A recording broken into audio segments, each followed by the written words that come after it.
सो hello दोस्तों, welcome back to our YouTube channel arts and commerce. By the way guys, मेरा नाम रोहित साहू है और आप सभी का स्वागत है हमारे चैनल के अंदर। तो गाइस, इस वीडियो के अंदर हम लोग मेनली डिस्कस करने वाले हैं +2 सेकंड ईयर एमआईएल हिंदी का 2 मार्क्स के मोस्ट इंपॉर्टेंट क्वेश्चन, 3 मार्क्स से इंपॉर्टेंट क्वेश्चन और साथ ही में 5 मार्क्स का लॉन्ग इंपॉर्टेंट क्वेश्चन है सर। वो भी रहीम के दोहे की मोस्ट इंपॉर्टेंट क्वेश्चन जो आपके एग्जाम में आ सकते हैं या आएंगे तो आप इसका उत्तर सही से लिख पाएंगे जिससे आपको फुल मार्क्स ला सके। ठीक है गाइस, बिना किसी डिले के अपना वीडियो स्टार्ट करते हैं। तो गाइस, पहला प्रश्न है गाइस, पानी के विभिन्न अर्थ स्पष्ट कीजिए। रोकी, कबीर रहीम ने अपने दोहे में पानी के 3 अर्थ बताए। कितने अर्थ बताए? 3। मनुष्य के लिए यहाँ पानी का अर्थ इज्जत तथा स्वाभिमान होता है। मोती के लिए पानी का अर्थ आभा या तेज या चमक होता है तथा चूने के लिए जल ही होता है। ठीक है गाइस, आगे हम डिस्कस करते हैं सेकंड प्रश्न।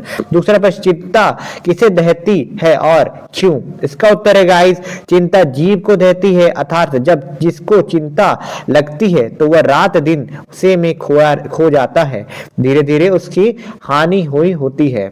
चिंता जब होती है, इंसान रात दिन खोया रहता है गाइस, नॉर्मल सी बात है, सबसे को होता है। और साथ ही में रात दिन खोने का वजह से उसका धीरे धीरे उसका हानि होता है। तीसरा प्रश्न है गाइस, वेर प्रति जन्म से होती है या बाद में, क्यों? इसका उत्तर है गाइस, वेर और प्रीति जन्म से नहीं होती मगर या बाद में होती है। संगति के कारण या आदत धीरे धीरे हो जाती है। अभ्यास वश किसी के साथ दोस्ती या किसी के साथ दुश्मनी हो जाती है। डिस्कस करते हैं चौथा प्रश्न को, जिसको कुछ नहीं चाहिए वे क्या होते हैं? उत्तर है गाइस, संसार में मनुष्य अनेक कामना वासनाओं को लेकर हमेशा चिंतित रहता है। उनकी कामना वासना की पूर्ति के लिए हमेशा वह लगा रहता है। इसके विपरीत जो व्यक्ति कुछ नहीं चाहते अर्थात जो बेपरवाह मन के होते हैं वे साहस के अर्थात सहनसा है अर्थात सम्राट बादशाह जैसे हो जाते हैं। पांचवा प्रश्न है, जैसी संगति बैठिए ते सोई फल दीन का आशय स्पष्ट कीजिए। इसका उत्तर है गाइस, कवि रहीम कहते हैं मनुष्य जिस संगति में रहता है उसे उसी प्रकार का फल मिलता है। अच्छी संगति के कारण जब मनुष्य को अच्छा फल मिलता है तब बुरी संगति के कारण बुरा फल भी मिलता है। छठा प्रश्न, सुदामा और कृष्ण की मित्रता से क्या सीख मिलती है? इसका उत्तर है गाइस, रहीम के अनुसार काफी धन संपत्ति के कारण कोई बड़ा नहीं माना जाता है, पर जो गरीब लोगों के हित साधन करते हैं वे बड़े या महान कहलाते हैं। भगवान श्री कृष्ण इसलिए बड़े नहीं थे क्योंकि वे द्वारकाधीश थे, वे इसलिए बड़े हैं कि बेचारे सुदामा जैसे गरीब को उन्होंने अपना मित्र बनाया था और खुद मदद की थी। तो प्रश्न गाइस, चिंता चिता से अधिक खतरनाक क्यों है? इसका उत्तर गाइस, चिता निर्जीव को जलाती है और चिंता सजीव को दहाती, इसलिए चिंता चिता से अधिक खतरनाक है। आठवां प्रश्न गाइस, कवि रहीम ने मोती के लिए पानी का अर्थ क्या बताया है? इसका उत्तर है गाइस, कवि रहीम ने मोती के लिए पानी का अर्थ आभा या चमक बताया है, अर्थात जब तक मोती में चमक रहती है तब उसकी कीमत बढ़ती है। इस मोती से चमक चल जाने से वह मूल्यहीन होने लग जाती है। और प्रश्न डिस्कस करते हैं, रहीम के अनुसार सच्चा मित्र कौन है? उत्तर, कवि कहते हैं कि मनुष्य के पास जब संपत्ति होती है या अच्छे पद रहता है तो उस समय उसके बहुत सारे मित्र बन जाते हैं, पर विपत्ति के समय सच्चे मित्र की ही परख होती है। जो विपत्ति के समय आपका साथ देता है या मदद करता है वही सच्चा मित्र होता है। 10वां प्रश्न गाइस, रहीम के अनुसार संसार में बड़ा आदमी किसे कहा जाता है? उसका उत्तर है गाइस, कवि रहीम कहते हैं जिसे पास काफी धन है वह बड़ा आदमी नहीं है, बल्कि जो दूसरों की मदद करता है वही बड़ा आदमी कहलाता है। भगवान श्री कृष्ण द्वारकाधीश थे, वे इसलिए बड़े नहीं है पर उन्होंने बेचारे सुदामा जैसे गरीब की मित्र बनकर खूब मदद की थी, इसलिए वे बड़े हैं। तो दोस्तों, अब हम आ जाते हैं लॉन्ग प्रश्न के अंदर जो कि आपको एग्जाम के अंदर में 5 मार्क्स के लिए पूछे जा सकते हैं। ठीक है, जो मोस्ट इंपॉर्टेंट हम डिस्कस करेंगे रहीम के दोहे से। पहला प्रश्न एक है जो गाइस, रहीम के दोहे मानव जीवन में के अनुभवों पर आधारित है, कैसे बताइए? इसका उत्तर है गाइस, कविवर रहीम हिंदी साहित्य के अत्यंत नीतिवादी और लोकप्रिय कवि माने जाते हैं। उनकी लोकप्रियता का मुख्य कारण यह है कि उन्होंने पंडितीय प्रदर्शन के बजाय साधारण मनुष्य के दैनिक जीवन की अनुभूतियों को अपने दोहों के में परोया है। रहीम के अनुसार मानवीय सुख और शांति का सीधा संबंध उसकी इच्छा से है। जब तक मनुष्य के मन में इच्छा होती है वह व्याकुल रहता है और उसे शांति की नींद नहीं आती। इसलिए विपत्ति जो व्यक्ति निष्काम हो जाता है वह साहब के साहब पर समान वैभवशाली और सुखी होती है। तो गाइस यहाँ पर ही आपको सिंपल लैंग्वेज में बताऊं तो पहला जो है नीतिवादी और लोकप्रिय कवि है जो कि कवि रहीम है, और उन्होंने कुछ बहुत बड़ा हैवी लैंग्वेज यूज नहीं किया, सिंपल साधारण सा भाषा का यूज किया और हमारे जीवन से ही जुड़ा हुआ का प्रश्न का जवाब दिया दोहे के द्वारा। और इसका पहला एक उदाहरण देते हैं, साहो के साग को किस तरीके से उन्होंने समझाया है। रहीम ने अपने दोहे से सच्ची और प्रत्यक्ष अनुभूतियों को स्थान दिया है। वे कहते हैं कि बैर, शत्रुता और प्रीति प्रेम किसी के साथ जन्मजात से नहीं होते, बल्कि ये अभ्यास और परिस्थितियों से कारण बनते हैं। उन्होंने यह भी चेतावनी दी है कि हमें व्यर्थ की चिंता से बचना चाहिए, क्योंकि चिंता जीवन को जला देती है। रहीम की दृष्टि में अमीरों का पैमाना धन नहीं बल्कि उदारता है। उन्होंने उदाहरण दिया है कि भगवान श्री कृष्ण का गौरव उनके द्वारकाधीश होने के जितना नहीं बढ़ा जितना गरीब सखा सुदामा के निस्वार्थ सहायता करने से बड़ा है। उनकी भाषा सरल, सुबोध और ममस्पर्शी है, जिससे विद्वानों और सामान्य जन दोनों द्वारा समान रूप से आदर प्राप्त हुए। दोस्तों और भी उदाहरण देते हुए दोहे का हम और अच्छे तरीके से समझा सकते हैं। ठीक है, ये चीज आपको अच्छे से याद कर लेना ताकि एग्जाम के अंदर में आप और अपने तरीके से भी लिख के आ सके। आपको जस्ट इसे अपने दिमाग में रखना अगर इस तरीके से कुछ प्रश्न आते हैं। ठीक है गाइस, साहो के सा कौन है और कैसे हैं? रहीम के दर्शन के अनुसार साहो के सा वो व्यक्ति है जिसने अपनी समस्त इच्छाओं और कामनाओं पर विजय प्राप्त कर ली है। साहो के सा कौन है दोस्तों? जो अपने समस्त इच्छाओं और कामनाओं पर विजय प्राप्त कर ली है। सामान्यतः मनुष्य स्वभाव में चंचल होता है। नॉर्मली इंसान क्या होता है, उसका दिमाग को होता है चंचल होता है और किसी भी कर्म को करने से पहले उसके फल की प्राप्ति के लिए उतावला रहता है। कुछ भी कर्म करने से पहले उसके अंदर मन होता है कि इसका रिजल्ट क्या आएगा। हम लोग भी होते गाइस, मैं भी हूं इवन यदि उसे इच्छित फल नहीं मिलता तो वो शोक और चिंता में डूब जाता है। अगर उसे जो चाहता वो नहीं मिला तो सोच में डूब जाता है। यह विचार श्रीमद् भगवत गीता की कर्म योग के सिद्धांत से मेल खाता है, जहां कर्म करने पर अधिकार बताया गया है, फल पर नहीं। रहीम कहते हैं जो व्यक्ति हमेशा उदासीन डिटैच रहता है और किसी भी प्रकार की कामना या सांसारिक वासना की आशा नहीं रखता, वह मानसिक रूप से स्वतंत्र होता है। ऐसा व्यक्ति ही वास्तव में बादशाहों के बादशाह है, क्योंकि उसे किसी के वस्तु का अभाव महसूस नहीं होता। ठीक है, ये दोस्तों हमें श्रीमद् भगवत गीता के कर्म योग के सिद्धांत से भी बहुत ज्यादा रिलेटेड लगता है। ठीक है, इसके अंदर में बताया गया जो इंसान उदासीन मतलब डिटेच, कोई चीज से अटैच नहीं है रहता है, तो उसके अंदर में जो एक तरीका से मानसिकता जो होता है स्वतंत्र होता है। ठीक है, ऐसे व्यक्ति का ऐसे व्यक्ति को जो रहीम है बादशाहों के बादशाह भी कहते हैं। शाह के शाह मतलब बादशाहों के बादशाह, राजाओं के भी राजा कहते हैं, क्योंकि वो वस्तु का अभाव महसूस नहीं होता, उसी कोई चीज का उतना फर्क नहीं पड़ता, सिंपल बोले तो। बढ़ते हैं प्रश्न 3 की ओर। फल की गति और जीवन का सत्य क्या है? रहीम मनुष्य का धैर्य की शिक्षा देते हैं और बताते हैं कि प्रकृति का अपना एक चक्र है। वे कहते हैं कि मनुष्य अक्सर अपने कार्य को परिणाम के लिए बहुत व्याकुल रहता है। हम मनुष्य जो है अपने कार्य जो भी कुछ काम करते हैं उसका रिजल्ट के लिए बहुत ज्यादा सोचते रहते हैं कि क्या होगा क्या नहीं, परंतु यह भूल जाता है कि प्रत्येक फल की प्राप्ति के लिए एक उपयुक्त समय का इंतजार करना अनिवार्य है।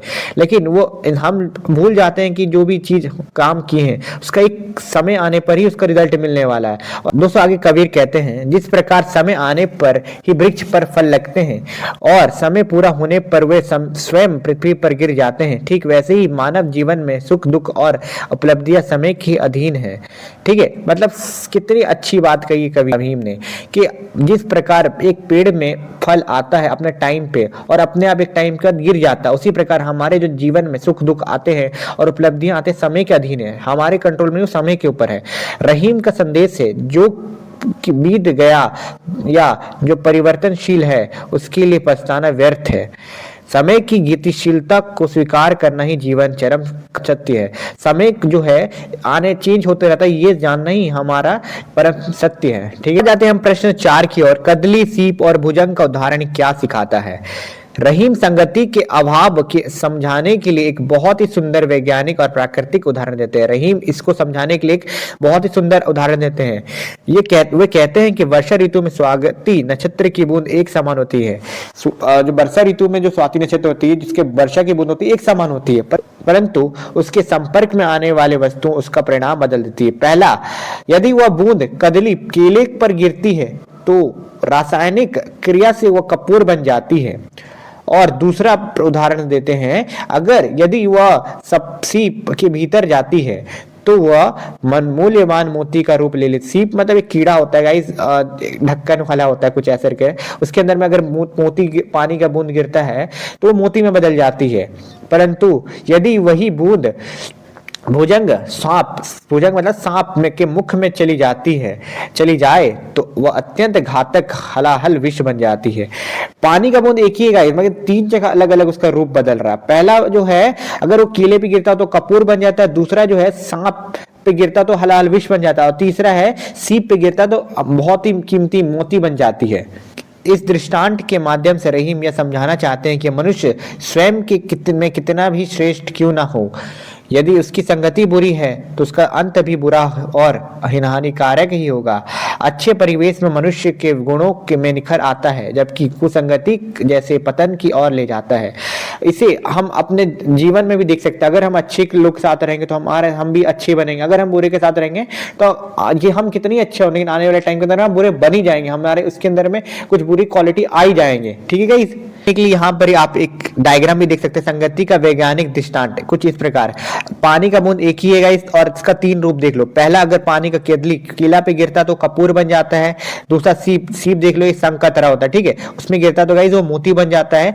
तीसरा, जो सांप भुजंग में गिरता है तो वो विष बन जाता है। ठीक है गाइस, स्वाति नक्षत्र बूंद मतलब जो स्वाति नक्षत्र में जो पानी का बूंद अगर 3 जगह अलग अलग गिरता है तो उसका क्या क्या रूप बनती है।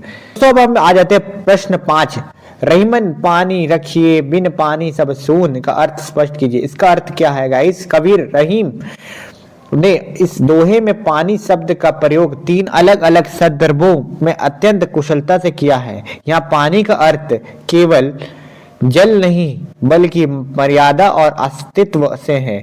रहीम कहते हैं कि मनुष्य को अपनी आत्म मर्यादा का सदैव ध्यान रखना चाहिए।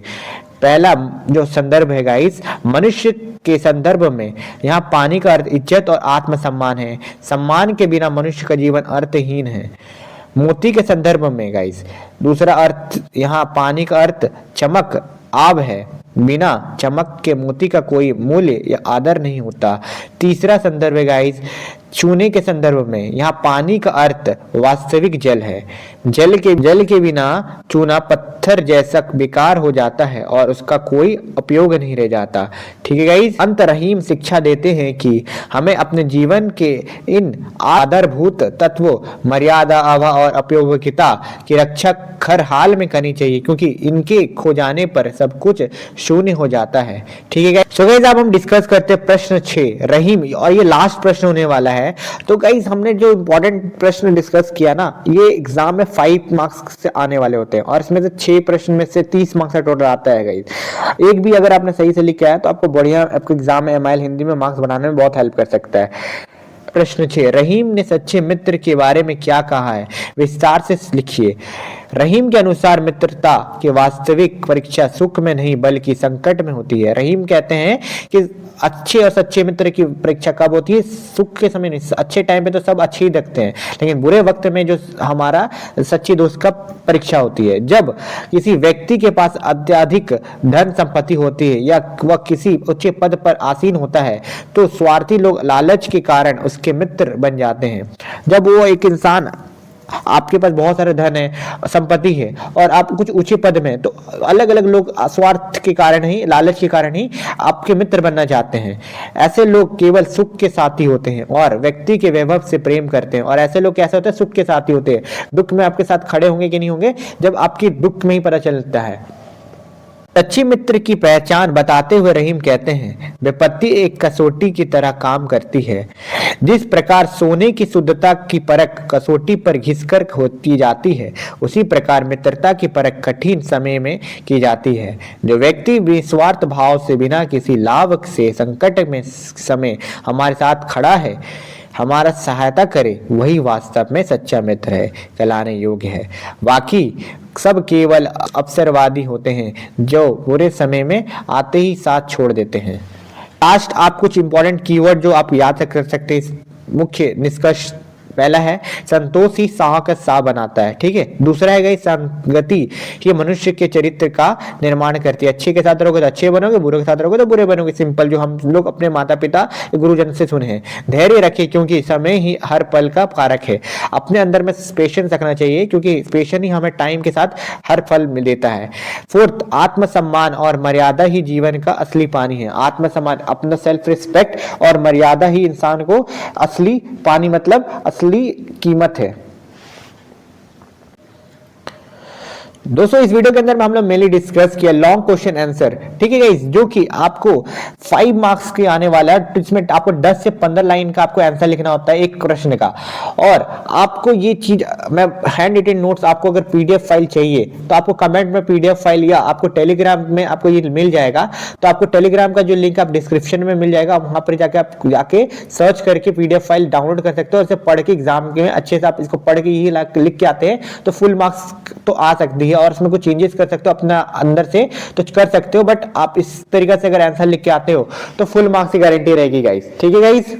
आइए दोस्तों आपको वीडियो बहुत ज्यादा हेल्पफुल लगा होगा। अगर आपको इसके बाद भी कुछ डाउट है, क्वेश्चन है तो आप कमेंट में पूछ सकते हो, ठीक है। अब हमारे चैनल पर नए हैं तो चैनल को सब्सक्राइब करके बेल आइकन पे ऑल पे सेट कर दे ताकि आने वाले वीडियो का नोटिफिकेशन आपको सबसे पहले मिल सके। और साथ ही में हम पूरा सिलेबस कवर करने वाले हैं जो कि एमएल हिंदी की होने वाले हैं, ठीक है। और कुछ डाउट है तो आप कमेंट में जरूर से बताएं।